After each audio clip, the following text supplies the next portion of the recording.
Hello दोस्तों, स्वागत है आपका मेरे यूट्यूब चैनल पर।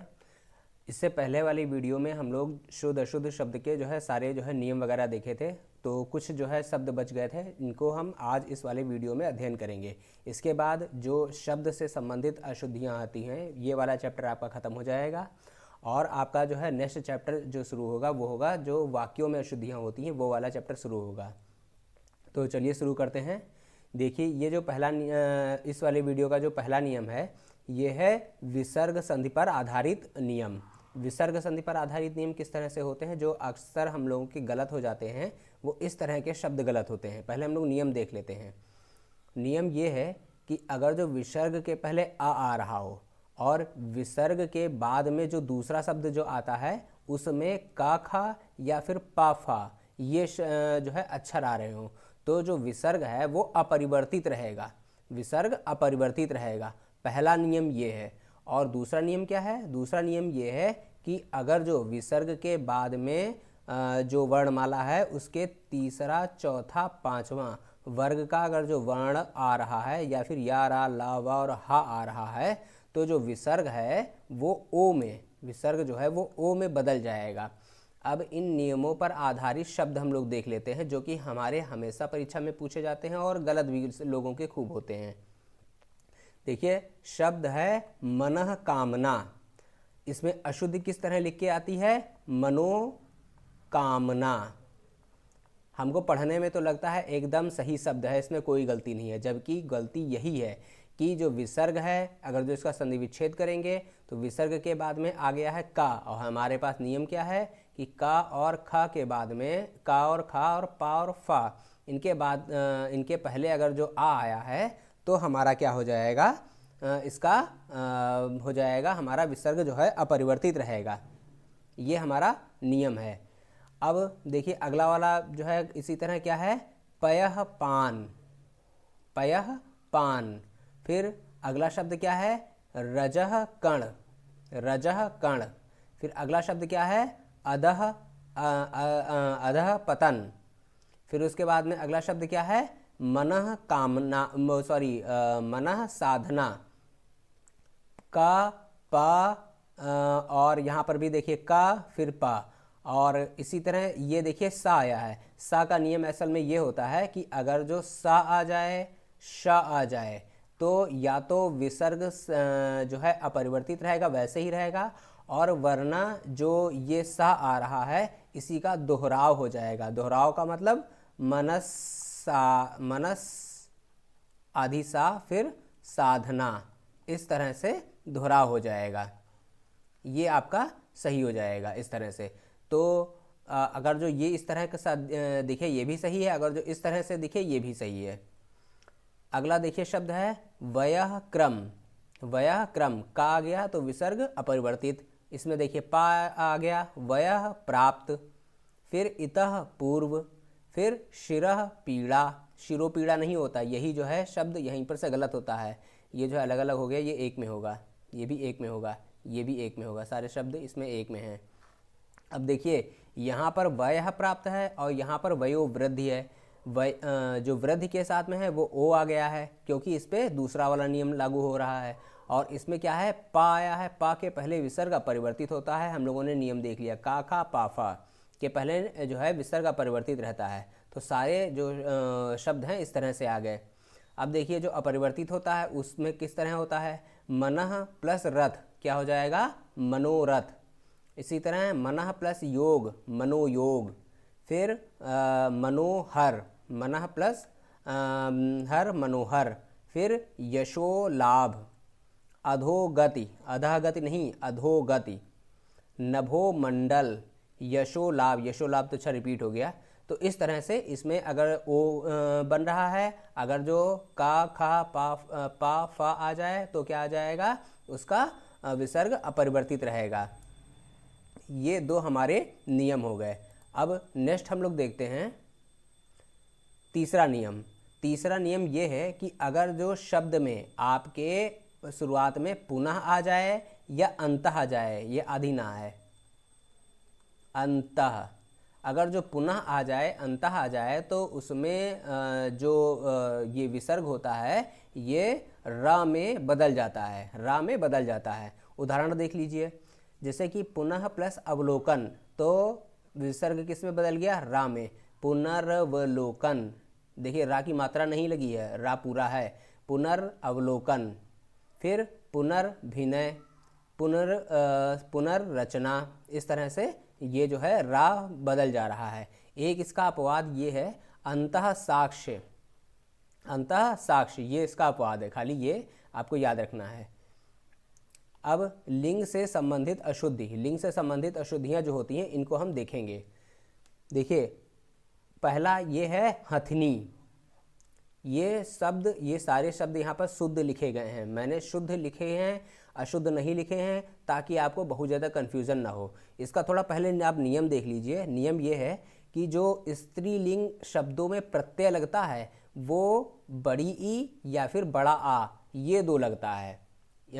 और इसके अलावा जो इनी प्रत्यय लगा देते हैं ये प्रत्यय आपका गलत होता है। ठीक, अब हम लोग देख लेते हैं यहाँ से हथनी, इसमें प्रत्यय क्या लगा है, ई लगा है। ठीक, और उसके बाद में मालिन, कहीं पर ऐसे लिख देते हैं ना मालिनी, ये शब्द गलत है, कुछ आपको इस तरह से भी समझना पड़ेगा। मालिन, मालिन शब्द सही हो जाएगा। फिर त्रिनयना, आ प्रत्यय। विहंगिनी, अक्सर आपको लिखा मिल जाएगा विहंगिनी, इनी प्रत्यय, लेकिन इनी प्रत्यय नहीं होगा, क्या होगा, ई प्रत्यय। ये वाला याद रखना, इसमें ई प्रत्यय नहीं है, मालिन। इसी तरह पिशाच, पिशाच में ई प्रत्यय लगाएंगे, हो जाएगा पिशाची। पिशाचिनी नहीं होगा, पिशाचिनी शब्द गलत हो जाएगा, मैंने इसको लिखा नहीं है ताकि आपको कन्फ्यूजन ना हो। पिशाचिनी ये शब्द जो है आपका गलत है। इसी तरह सिंघनी, फिर श्वेतांगी, श्वेतांगिनी नहीं है, श्वेतांगी। फिर भुजंगिनी नहीं है, भुजंगी, ई प्रत्यय। धोबिन, अब देखिए मालिन और धोबिन इन दो में जो है ई प्रत्यय नहीं लग रहा है केवल, फिर इसीलिए मैंने इनको दोनों को आमने सामने लिख दिया है। फिर धोबिन। फिर कोमलांगी, कोमलांगिनी नहीं, कोमलांगिनी नहीं है कोमलांगी। फिर कृशांगी, कृशांगिनी नहीं है, कृशांगी। सुलोचना, सुलोचनी नहीं है, सुलोचना है, आ प्रत्यय। फिर अनाथा, अश्वा, अश्वी गलत हो जाएगा, अश्वा। ये आपके जो है स्त्रीलिंग वाले शब्द हैं जो कि पेपर में आते हैं और खूब गलत होते हैं, इसीलिए आप इनको एक साथ में लिख के जो है थोड़ा ध्यान देंगे और मेमोराइज करेंगे, ये याद हो जाएंगे। इसमें जो है एक नियम तो यही है, आपको सारे शब्द लगभग इसी से हो जा रहे हैं, खाली आपको मालिन धोबिन ये थोड़ा याद रखना है, बाकी सारे शब्द इसी से कैंसिल हो जाएंगे, जैसे इनी प्रत्यय नहीं होगा।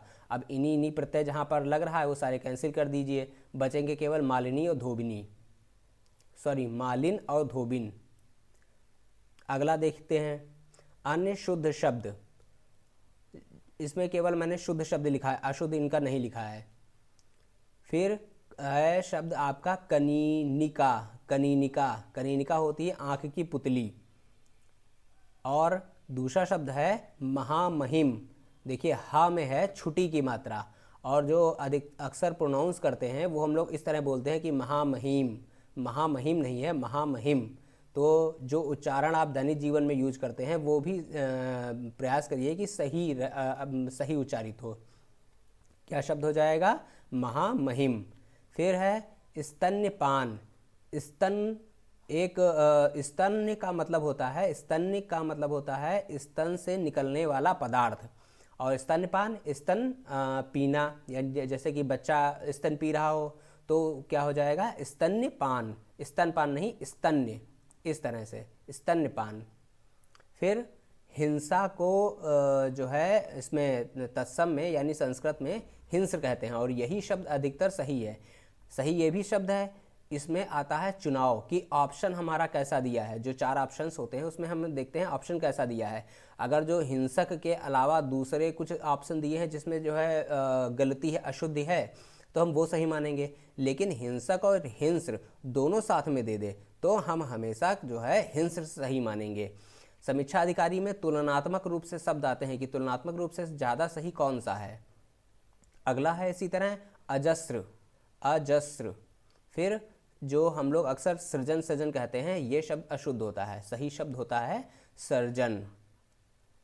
फिर सहस्त्र, अब देखिए जो सहस्त्र है, सा और आधी सा है और इसके बाद रा है, ठीक। और दूसरा है आधी सा है और उसके बाद में आधी ता है, फिर रा है, ये वाला। दोनों शब्द सही हैं, बस ये है कि एक शब्द हिंदी का है, एक शब्द संस्कृत का है।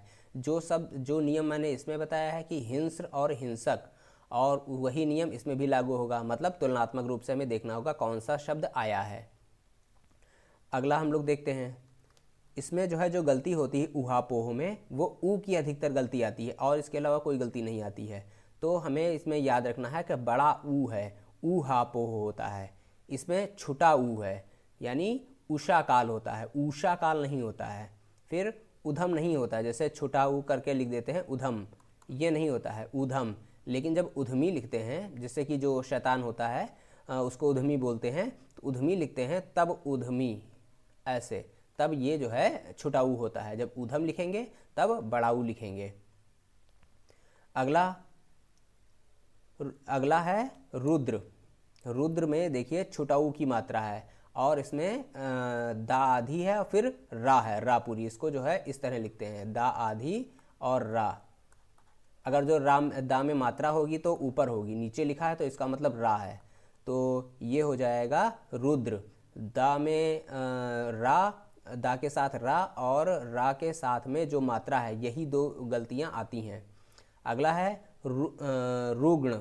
रा में बड़ा ऊ की मात्रा है, छोटा ऊ की मात्रा नहीं है, बड़ा ऊ की मात्रा है, ये याद रखना है। फिर ऊर्मी, ऊर्मी में बड़ा ऊ की मात्रा है और जो ऊर्मिल हो जाएगा तब इसमें क्या हो जाएगा, छुटाऊ की मात्रा। इसी तरह ये वाला जो नियम था ऊधम, ऊधम में बड़ाऊ की मात्रा, जब उधमी कहेंगे, ठीक है, तब जो है छुटाऊ की मात्रा हो जाएगी, वही नियम यहाँ पर लागू हो रहा है।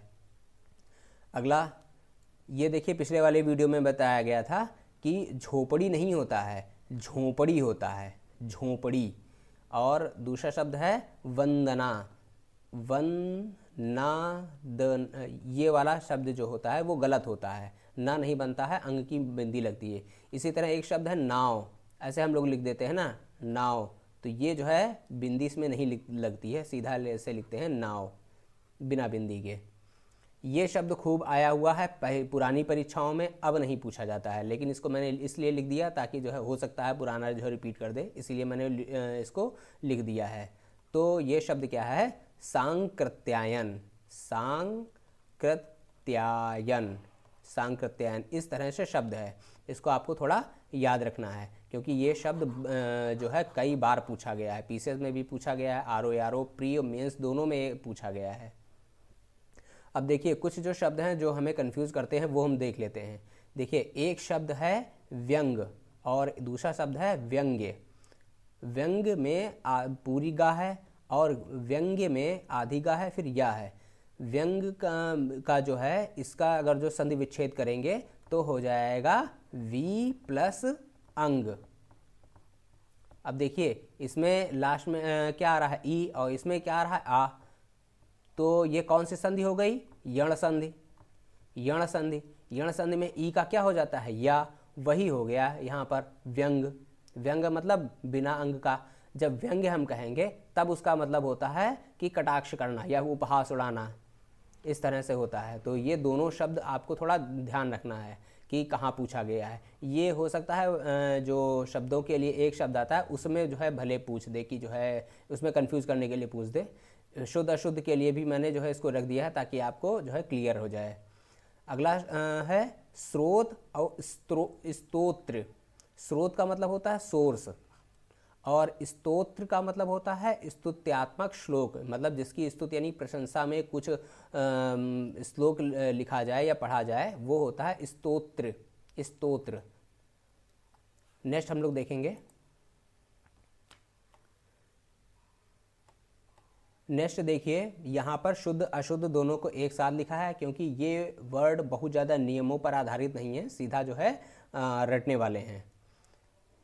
पहला है सदृश्य। सदृश्य शब्द गलत है, सदृश होगा, या तो दृश्य होगा या तो दृश्य होगा, लेकिन जब उपसर्ग जब सा लग जाएगा तब सदृश हो जाएगा, सदृश ये हो जाएगा इस तरह से। फिर है निहारिका, निहारिका नहीं होता है, निहारिका होता है। उसी तरह निरोग होता है। फिर तदंतर, तदंतर शब्द गलत है, होता है तदनंतर, तदनंतर। फिर है संदीपनी, संदीपनी, संदीपनी शब्द आपका सही होता है, संदीपनी। और इसी तरह जो है थोड़ा सा कंफ्यूज करने वाला है, किंवदंती, लोग पढ़ देते हैं किंवदंती, किंवदंती नहीं किंवदंती होता है, किंवदंती। और यहाँ पर संदीपनी, यहाँ छोटी ई, यहाँ पर बड़ी ई। फिर है विषण्य, विषण्य को विषण्य ना लास्ट में निकल रहा है, ना कि या, और वो भी ना जो है ऋणा वाली है, ऋणा वाली। तो इसके पहले तो आधी ऋणा आई है, इसीलिए अब ये पूरी ऋणा आएगी। इसका मतलब होता है दुखी। देखिए दुखी यहाँ पर थोड़ा गलत लिख गया, इस तरह से दुखी लिखा जाता है विसर्ग के साथ में। इसका मतलब क्या होता है, दुखी, विषण्य। अब है शुश्रूषा, शुश्रूषा शब्द आपका गलत है, शुश्रूषा होगा, यहाँ पर बड़ा ऊ की मात्रा होगी। ये शब्द भी बहुत इम्पॉर्टेंट है क्योंकि ये जो है काफ़ी बार पूछा गया है पेपर में। फिर है मुमूर्षु, मुमूर्षु शब्द गलत है, आपका हो जाएगा मुमूर्षु, इसमें बड़ा ऊ की मात्रा होगी, मुमूर्षु। इसमें भी बड़ा ऊ की मात्रा है, देखिए इसमें भी बड़ा ऊ की मात्रा होगी। उसके बाद में है चहार दीवारी, चार दीवारी नहीं चहार दीवारी, चहार दीवारी। फिर दरअस्ल, दरअस्ल, असल नहीं दरअस्ल, आधी सा होगी। फिर गदगद, दा जो है पहले आधी है फिर पूरी है, तब शब्द निकलता है गदगद। अब देखिए जो अक्सर किताबों में भी गलत लिखा होता है अभयारण्य, अभयारण्य शब्द गलत है। इसको अगर जो संधि विच्छेद करेंगे तो इस तरह आएगा, अभय, अभय मतलब जहाँ पर निडर होके पशु पक्षी घूमते हैं। और अरण्य, अरण्य का मतलब होता है जंगल, जंगल मतलब जो जंगल जो है मतलब निडर हो, वो जो है क्या हो जाएगा, अभयारण्य। अब इसमें देखिए इसके अंत में क्या आ रहा है, आ, और इसके भी अंत में क्या आ रहा है, आ। दो आ मिलके क्या बना देंगे, बड़ा आ। कौन सी संधि हो गई, दीर्घ संधि, दीर्घ संधि हो जाएगी, क्या हो जाएगा, अभयारण्य। अब देखिए अगला शब्द क्या है, सीधा साधा। अक्सर हम लोग जो है ये शब्द यूज करते हैं, जबकि साधा नहीं होता है, होता है सादा। सादा मतलब जो कोरा हो, सीधा सादा। नन्हे मुन्ने नहीं, नन्हे मुन्ने, मुन्ने मतलब जो छोटे बच्चे होते हैं उनको मुन्ने कहते हैं। देखिए अगर जो इस पे आप थोड़ा सा भी ध्यान दे देंगे, ये शब्द आपको कभी नहीं भूलेगा, ना नन्हे मुन्ने भूलेगा, ना सीधा सादा शब्द भूलेगा। क्योंकि बोलने में ही अगर जो इसका अर्थ निकालेंगे तो अर्थ में ही गलत लगता है, तो इसीलिए ये शब्द आपका सही नहीं होंगे। सही क्या हो जाएगा, सीधा सादा और नन्हे मुन्ने। अगला शब्द है रविंद्र, रविंद्र नहीं शब्द होता है रविंद्र। महानता शब्द गलत है, होगा महत्ता। मृन्मय, ये शब्द जो है पिछले वाले वीडियो में है लेकिन फिर से रिपीट हो गया। मृन्मय, जो ना है, ना नहीं आधी ड़ा होगी, मृन्मय। आध्यात्मिक नहीं होता है, आध्यात्मिक होता है, इसमें छोटा आ होगा। जो पिछले वाले वीडियो में है उसमें जो है मैंने आ और बड़ा आ, इन दो से जो शब्द बनते हैं सभी सारे शब्दों को एक लाइन में लिखने का जो है उसमें प्रयास किया है कि एक लाइन में सारे शब्द आ जाएं। आप उसको जो है देख सकते हैं।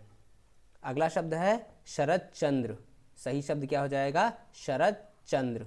दो बार, एक बार आधी चाह है, फिर एक बार पूरी चाह है, फिर चंद्र। फिर है अगला शब्द प्रकारांत। प्रकारांत शब्द गलत है, आपका हो जाएगा प्राकारांत, इसमें होगा प्राकारांत। इसका अर्थ होता है दूसरे प्रकार से।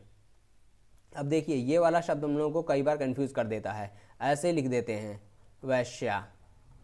वैश्या शब्द गलत है आपका, या तो कहिए वेश्या। वेश्या जो है मतलब जो स्त्री अपने शरीर का व्यापार करती है वो होती है वेश्या, और वैश्य जो होते हैं वो होते हैं व्यापारी वर्ग। अगला हम लोग देखते हैं, शब्द है भागीरथी। भागीरथी जो है वह, इसका अर्थ होता है गंगा। अब गंगा को पृथ्वी पर अवतरित कराने वाले कौन थे, भगीरथ।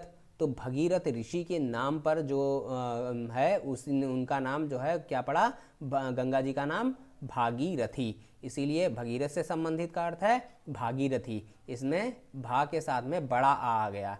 अब देखिए यही नियम अन्य कुछ शब्दों पर लागू होता है, जैसे गंगा से संबंधित गांगेय। अब इसमें ये नहीं गंगेय, ये वाले शब्द गलत हो जाएंगे आपके, हो जाएगा गांगेय। इसी तरह मथुरा से संबंधित माथुर, फिर अरण्य से संबंधित आरण्यक, अरण्य से संबंधित आरण्यक, फिर चक्षुष से संबंधित चाक्षुष, बड़ा आ। देखिए सब में बड़ा आ रहा है, तो ये आपको थोड़ा ध्यान रखना है। अगला शब्द है स्वातंत्र्योत्तर, स्वातंत्र्योत्तर। अब देखिए इसमें स्वातंत्र है और प्लस उत्तर है, यानी आ और ऊ मिलके कौन से हो गए, ओ। कौन सी संधि हो गई, गुण। तो इसमें क्या हो जाएगा, स्वातंत्र्योत्तर, जो ऊ है वो किस में बदल गया, ओ में। इसी तरह ये लिख दिया गया है। तो इसको जो है शब्द आपको थोड़ा ध्यान रखने हैं। नियम याद रखिए, शुद्ध अशुद्ध अपने आप हो जाएगा। 1 घंटा पेपर का मिलता है, 1 घंटा पूरा का पूरा यूटिलाइज करिए। उसमें जो है कोई केवल बस 5 मिनट रखिए कि 5 मिनट पहले कर लेंगे। आप ये नहीं कि 20 मिनट में पेपर आप पूरा सॉल्व करके बैठ जाएं कि कह दें कि हाँ मेरा हो गया। पूरा का पूरा आपको जो है 55 मिनट यूज करना है।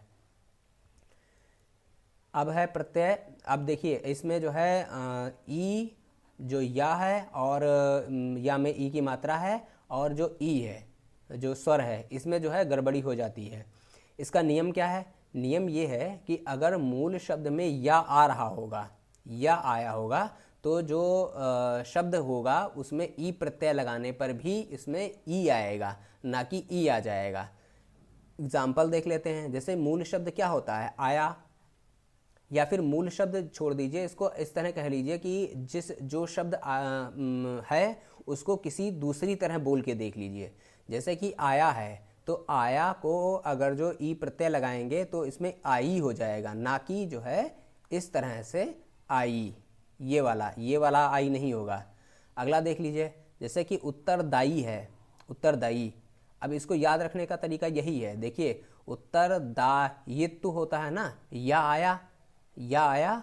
अब या में अगर जो कुछ लास्ट में कुछ परिवर्तन कर रहे हैं तो या तो वैसे ही बना रहेगा, या ई तो बदल नहीं जाएगा, तो इसीलिए क्या हो जाएगा, उत्तरदायी।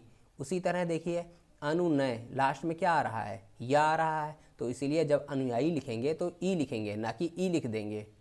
इसी तरह स्थायी, स्थायी शब्द जो है देखिए इसमें बड़ी ई आ गया, जबकि ये गलत हो जाएगा, क्योंकि अगर जो इससे संबंधित कोई दूसरा शब्द हम सोचें तो हो जाएगा स्थायित्व, स्थायित्व थोड़ी हो जाएगा। तो इसीलिए जो ये शब्द बन रहा है उसी के अनुसार दूसरा शब्द भी बनेगा, क्या हो जाएगा, स्थायी। ये आपको याद रखना है। ये ई और या और ये वाली जो मात्रा है इससे संबंधित अशुद्धियाँ आती हैं, और ये लोगों के खूब गलत होते हैं, क्योंकि ये बहुत ज़्यादा कन्फ्यूजिंग वाला है। तो इसमें मैंने कन्फ्यूज़न क्लियर कर दिया है कि आपको क्या करना है, आपको जो है उससे संबंधित कोई दूसरा शब्द सोच लेना है जिसमें या आ रहा हो। अब देखिए आप कितना भी सोचेंगे, मिठाई में आप कोई या वाला शब्द नहीं सोच पाएंगे, इसीलिए मिठाई, लिखाई, कठिनाई, लड़ाई, भलाई, बुराई, ठीक है, तो ये वाले शब्द में जो है क्या आ जाएगा, ई आ जाएगा। ये आपको चीज़ थोड़ी याद रखनी है। अच्छा, एक शब्द में काफ़ी ज़्यादा कन्फ्यूजन होती है, एक है प्रारोहण, एक है प्रयोजन, एक है आयोजन। अब देखिए प्रयोजन को कई बार कैसे लिख देते हैं लोग, प्रायोजन, प्रायोजन, जबकि ये शब्द क्या हो जाएगा आपका, गलत हो जाएगा, क्योंकि जो उपसर्ग है, उपसर्ग तो आपका प्रा लग रहा है ना, प्रा थोड़ी लग रहा है, प्रा उपसर्ग लग रहा है। अब इसमें देखिए प्र प्लस आरोहण, आरोहण ही तो होता है, आरोहण तो होता नहीं है, आरोहण तो होता नहीं है, तो क्या हो जाएगा, आरोहण। अब जब इसको मिलाएंगे तब प्रारोहण ही तो बनेगा। अब इसमें देखिए प्र प्लस योजन, योजन का मतलब होता है कार्य, तो इसमें अगर जो जोड़ेंगे, जब बड़ा आ यहाँ पर आया नहीं है तो यहाँ पर बड़ा आ की मात्रा भी नहीं लगेगी, तो क्या हो जाएगा, प्रयोजन, ना कि प्रायोजन। अब देखिए आयोजन, अगर जो इसका जो है विच्छेद करेंगे तो हो जाएगा बड़ा आ और प्लस आयोजन। इसका मतलब होता है समारोह या कोई कार्यक्रम, तो क्या हो जाएगा, आयोजन। ये शब्द जो है थोड़ा कन्फ्यूजन वाला था, इसको मैंने विस्तार से बता दिया है। अब अगला देखेंगे। अब देखिए कुछ जो शब्द हमसे अक्सर गलत हम इसको बोलते हैं और समाज में भी लोग अक्सर गलत बोलते हैं, तो इसीलिए जो है इस शब्द को थोड़ा ये ध्यान देना है कि किस तरह हमें इसको सही बोलना है। जैसे कि शब्द हम कहते हैं कड़ुआ, तो कड़ुआ शब्द होता है, ना कि करुआ, वा नहीं होता है। हलुआ, हलुआ नहीं होता है, हलुआ आ होता है। अगर जो कोई शुद्ध उच्चारण करने का जो है आदी है तो वो उसके लिए ये वाले शब्द तो बहुत आसान है। ख़ास तौर से जो है विद्या मंदिर जैसे स्कूलों में पढ़े होंगे उनके लिए ये सारे शब्द तो बहुत आसान हैं। अगला शब्द है चिंगारी। चिंगारी शब्द गलत है, होता है चिनगारी। अगला है पंखुड़ी। पंखुड़ी गलत है, होता है पंखुरी, पंखुरी। अगला देखिए शूप नखा। शूप नखा नहीं होता है, सुपर्णखा होता है। ड़ में जो है रा की मात्रा है, इसका मतलब होता है सूप के समान नख हो जिसके, वो होता है सुपर्णखा। फिर परिपार्श्विक। अब देखिए परिपार्श्विक का में ही अशुद्धि है। जो शब्द सही होता है वो पार्श्वीय होता है, ना कि पार्श्विक। पार्श्वीय, अगर जो इसमें कुछ उपसर्ग जोड़ देंगे परि, तब भी तो लास्ट में जो है या रहेगा ना, का नहीं हो जाएगा, इसीलिए परिपार्श्वीय। और दूसरा शब्द इससे बना हुआ पार्श्वीय, देखिए यहाँ पर छूट गया है, पार्श्वीय। फिर है अगला शब्द अछौहिणी। क्या है शब्द? अछौहिणी। फिर है देखिए द्वारिका। द्वारिका का सही शब्द क्या हो जाएगा? द्वारका। द्वारका। ये शब्द जो है आपको जो है थोड़ा अच्छे से प्रोनाउंस करने पड़ेंगे, क्योंकि ये अक्सर लोग गलत बोलते भी हैं और गलत लिखते भी हैं। अगला शब्द है आपका याज्ञवल्क्य। याज्ञवल्क्य, आधी ला है और आधी का है, ध्यान दे लीजिए। और इस अगला शब्द है लब्ध प्रतिष्ठ। लब्ध प्रतिष्ठ, प्रतिष्ठित नहीं है शब्द। ये वाले जो गलत शब्द लिखे हैं वो ज़्यादा ध्यान नहीं देना है। ये वाले जो शुद्ध शब्द लिखे हैं, अगर जो आप 5 बार पढ़ रहे हैं तो 5 बार में 3 बार केवल शुद्ध शब्द पढ़िए, केवल 2 बार देख लीजिए अशुद्ध शब्द। अशुद्ध शब्द तो बहुत ज़्यादा ध्यान देना ही नहीं है, तो क्या हो जाएगा? प्रतिष्ठ। फिर अगला शब्द है ज्योत्सना। आधी सा है, फिर आधी ता है, फिर आधी सा है, फिर ना है। ये शब्द आपको थोड़ा ध्यान रखना, ये भी कई बार पूछा गया है। तो इतने सारे जो शब्द हैं वो शुद्ध अशुद्ध के हो गए हैं। अब इसके अलावा जो एक वीडियो आएगा वो जो है वाक्यों से संबंधित अशुद्धियाँ होंगी। तो वीडियो अगर जो पसंद आ रहा हो तो चैनल को सब्सक्राइब करिए, लाइक करिए। Thank you.